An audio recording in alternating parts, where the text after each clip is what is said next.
Hello, welcome. I'm Renee Valentina, and this is Musing Interruptus. Musing Interruptus is a podcast for sharing thoughts and stories and enjoying idiomatic phrases. You can read along. Just click on Continue Reading in the description to open a Google Doc with a transcription of this episode. The idiomatic expressions are in italics. Try to get the meaning from the context and then look them up to see if you were right. If you like it, subscribe, follow, and share. But more importantly, continue the conversation. Drop a comment with your answers to today's questions. This one should be fun. The background music is by Bluta Jesus Dario. My sound, Charo Lastra, did the mix and master. We love to give advice. Hell, I wish I could have a radio show people would call into to tell me their problems, rant, and disclose secrets.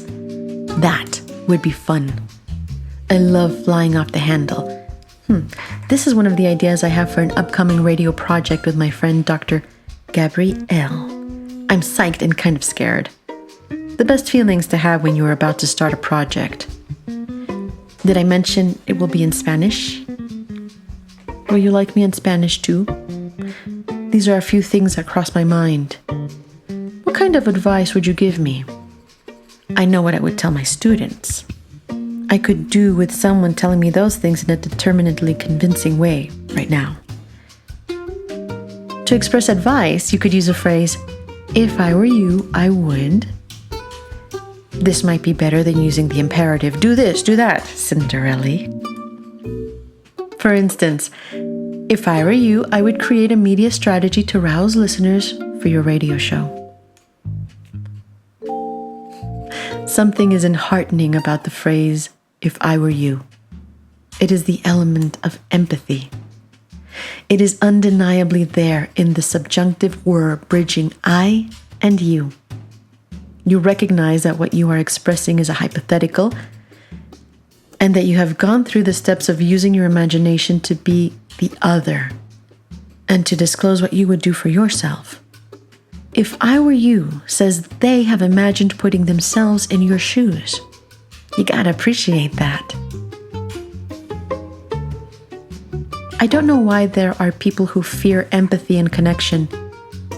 I wish I knew if they weren't really feeling anything, like a psychopath.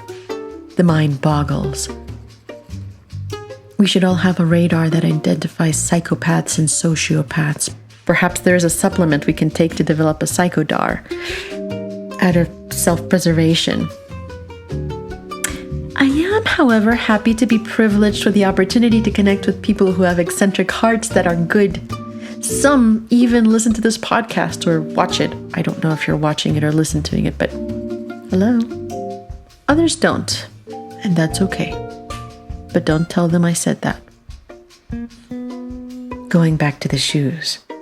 That is a funny saying, to put yourself in someone else's shoes. Imagine it with me. The implications of wearing the other shoes and then take a walk in those shoes. There's beauty there. It is not just in connecting with the person and understanding what they are going through. It also gives you perspective and elements to understand the world differently. Maybe you can see things you couldn't see before. Suddenly expectations change. What once was anger can be an opportunity to back off and maybe even make space for their humanity. Now that's what I call a power walk. In negotiation, taking time away from the table can be very useful to gain perspective and understand the issues that are getting in the way of striking a deal. Walking side by side is another way to connect. Sometimes people won't exchange shoes with you. They might have their reasons. Walking side by side can bring perspective as well. Listening and walking can create a shared experience. Then, and I bet you can tell from my voice that this is very serious, there is the unexpected Freaky Friday. Yes, like the movie. I don't know if this has happened to you. For those of us who have not had the experience, we have one option. Be prepared. Freaky Friday is a movie in which we watch a mother and a daughter wake up in each other's bodies. In In this movie, instead of just wearing each other's shoes, they wear each other's skin. Very Silence of the Lambs, if you ask me. I don't know why Disney takes those ideas and cleans them up. I mean, if you think about it enough, it's creepy. But okay, let's take the story as a cautionary tale, as most fairy tales are. We need to be prepared. And it might be a good idea to draw up a list of do's and don'ts. I would do that, wouldn't I? For instance, you might want to consider what the limits are in terms of food, smoking, drinking, riding roller coasters, participating in bank robberies, spending, among other activities.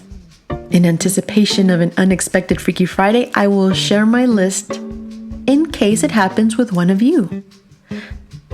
Time is of the essence. We don't know how long we will have use of each other's bodies, so it is best to be as prepared as possible to get the best out of the experience. Should you wake up in my body, I only ask you to do the following. I know it is early, but please hydrate, do yoga, and bike. You'll thank me later. And remember to ring the bell on your bike. Ring, ring. Please, no smoking unless you want to end up in the hospital. I'm allergic. No tattoos. We don't do well with pain or permanent ink. If you get a cramping body, the meds are in the drawer next to you.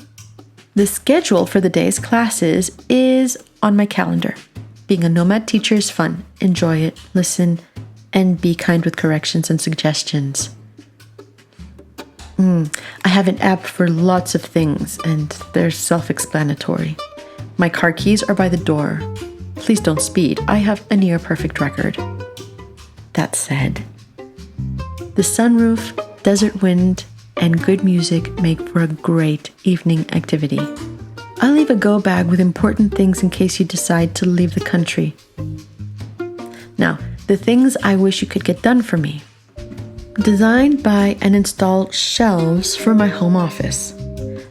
Figure out how to kickstart my voice acting career. Write an outline for a great novel. Pick and choose. What I recommend you do. Meet my friends and my sister. Enjoy the conversations. If I were you, I'd let Daniel cook for you. Remember to make lots of obnoxious jokes. Come to think of it, you can probably tell him what's going on. I think he will be helpful. However, if you notice he gets suspicious and doesn't play along, tell him it was all a bit, back off, and get in touch with your body so you can give me instructions. I'm happy to be helpful and accommodating. Bear in mind, I'm really good at having difficult conversations. You can take advantage of that. Can you imagine doing this? I hope you prepare a list because it's possible that this episode of Musing Interruptus opened a portal for us to wake up in each other's bodies. I propose you leave a list for me in the freezer with chocolate ice cream. That will make the transition easier for me. And this will make for a really great experience and interesting story.